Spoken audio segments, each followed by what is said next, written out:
Hello friends, welcome to my channel the exam FM Bangla. বন্ধুরা, WBJEEর website খুলতে গেলে প্রত্যেকেরই এইরকম একটা আউটলুক দেখায়, ঠিক আছে, এরকম একটা ইন্টারফেস দেখায়। তো অনেকেই আমাকে মেসেজ করে যে দিদি আমার তো WBJEEর অফিসিয়াল ওয়েবসাইটটা খুলছে না, ওপেন হচ্ছে না, আমি কী করে রেজিস্ট্রেশন করবো, কী করে কাউন্সেলিং করবো, অনলাইনে ওপেনই হচ্ছে না। তো দেখো, এখানে আমার মনে হয় WBJEEর কিছু প্রাইভেসির কি বলবো কিছু ডিফেক্ট রয়েছে, যার জন্য এইরকম দেখায় অনেকেরই। তো সেক্ষেত্রে কি করবে তোমাদের দেখিয়ে দিচ্ছি। যখন এইরকম ইন্টারফেস দেখাবে কি করবে, এই যে নিচে দেখো অ্যাডভান্স লেখা আছে, এটার উপর জাস্ট সিম্পলি ক্লিক করে দেবে। ক্লিক করে দেওয়ার পরে দেখো এখানে প্রসিড টু WBJEE.NEET.IN আনসেফ দেখাচ্ছে। যেহেতু আমার মনে হয় কোনো অ্যান্টিভাইরাসের কোনো ওয়েবসাইটে কিছু প্রবলেমস রয়েছে, সেই জন্য দেখায়, জানি না আসল কারণ কি। তো এই যে অ্যাডভান্সে ক্লিক করার পরে প্রসিড টু WBJEE.NEET.IN আনসেফ যেটা লেখা রয়েছে ওটার উপরেই ক্লিক করবে। ক্লিক করার পরে দেখো সিম্পলি ওয়েবসাইটটা এইভাবে ওপেন হয়ে যাবে, ঠিক আছে। তো এইটা অনেকের ডাউটস ছিল, এটা তোমাদের দেখিয়ে দিলাম। আরেকটা হচ্ছে ANM GNM এ যখনই তোমরা ফর্মটা ফিল আপ করতে যাচ্ছ, মানে রেজিস্ট্রেশনের জন্য, আমি এটাকে ডেস্কটপ মোড করে দেখাচ্ছি। তো দেখো registration and choice filling for ANM GNM কাউন্সেলিংয়ে তোমরা যখন ক্লিক করবে তখন তোমাদের কাছে এইরকম ইন্টারফেস দেখাচ্ছে। তো রোল নাম্বার পাসওয়ার্ড, আগের রোল নাম্বার পাসওয়ার্ড দিয়ে তোমরা কিন্তু লগ ইন করছো, সেই জন্য করতে পারছো না।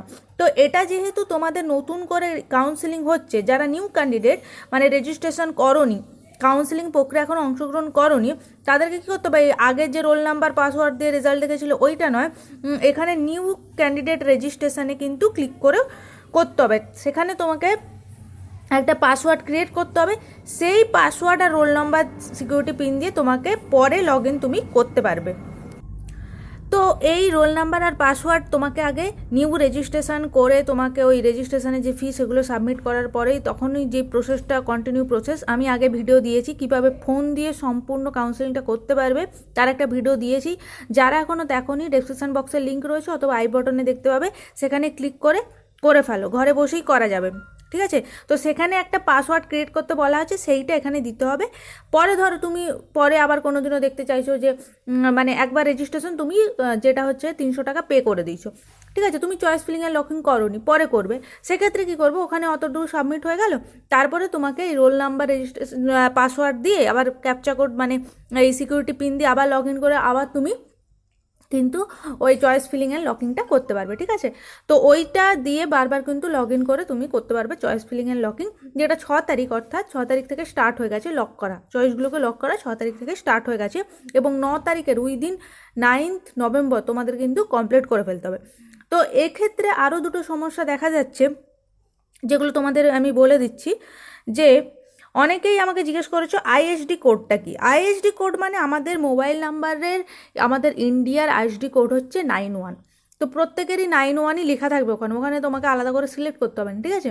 তো ISD কোড মিনস যে মোবাইল নাম্বারের সামনে ইন্ডিয়ান কোড যেটা, সেটাকে বলা হচ্ছে ISD কোড। সবারই মোবাইল নাম্বার যখন কল আসে দেখতে পাবে 91+ লেখা থাকে, তো ওটা হচ্ছে ISD কোড। আরেকটা আছে প্রেমিসেস নাম্বার। প্রেমিসেস নাম্বারের জন্য তোমরা তোমাদের যে গ্রামের নাম দিতে পারো, যারা শহরে থাকো তারা শহরের যেখানে থাকো সেখানের নাম দিতে পারো, ঠিক আছে, মানে কোনো কলোনি যদি থাকে, এটা কোনো ব্যাপার না, মোটামুটি অ্যাড্রেসটা ঠিকঠাক দিলেই হবে। প্রেমিসেস নাম্বার অথবা নেম লেখা থাকে দেখবে, তো নেমটা তোমার জায়গার নাম দিয়ে দিলে, ঠিক আছে, এটা হচ্ছে গিয়ে প্রেমিসেস নাম্বার অর নেম। আরেকটা কথা, যে যেই ব্যাঙ্ক অ্যাকাউন্ট থেকে তুমি পে করছো সেই ব্যাঙ্ক অ্যাকাউন্টের ডিটেলস দিতে হবে কিনা, এটা আমার মনে হয় না। অনেকে ধরো সাইবার ক্যাফেতে গিয়ে, যেগুলো যারা হয়তো ফর্ম ফিল আপ করছে, তারা তো নিজের ব্যাঙ্ক অ্যাকাউন্ট ডিটেলস দেবে। সাইবার ক্যাফেতে গেলে যারা পেটা করছে, রেজিস্ট্রেশন ফিটা পে করছে, তারা সাইবার ক্যাফের যে লোকজন তাদের নিজস্ব ব্যাঙ্ক অ্যাকাউন্ট দিয়ে করাচ্ছে, তাই না। তুমি একটা জায়গায় ব্যাঙ্ক ডিটেলস যেখানে আছে সেখানে নিজের ডিটেলস দিলে, অথচ রেজিস্ট্রেশন ফিটা ওরা করে দিচ্ছে, তার মানে ওরা নিজের ব্যাঙ্ক দিয়ে করছে, তাই না। তো এটা দুটো আলাদা হতে পারে। এখানে WBJEE কোনো ইনস্ট্রাকশন দেয়নি যে একই ব্যাঙ্ক দিয়ে যেই ব্যাঙ্কের নাম দেবে সেই ব্যাঙ্কে দিয়ে ওখানে রেজিস্ট্রেশন ফিটা পে করতে হবে, এটা কোনো ব্যাপার নেই, ঠিক আছে। তো এইটুকুই ছিল ভিডিও। তোমাদের কিছু ডাউটস ছিল মানে ফর্ম ফিল আপ সংক্রান্ত, সেই জন্য আমি একটা ভিডিওতে বলে দিলাম। সবাইকে মানে পার্সোনালি মেসেজ করে বলাটা পসিবল হচ্ছিল না। তো চয়েস ফিলিং অ্যান্ড লকিং আমি করে দিয়েছি, কীভাবে করতে হবে সেটাও দেখিয়ে দিয়েছি। তোমরা তাড়াতাড়ি ফর্মটা ফিল আপ মানে কাউন্সেলিংয়ের যে প্রসিডিওরটা সেটা কমপ্লিট করে ফেলো। দেখা হচ্ছে পরবর্তী ভিডিওতে। Stay tune, tata, by.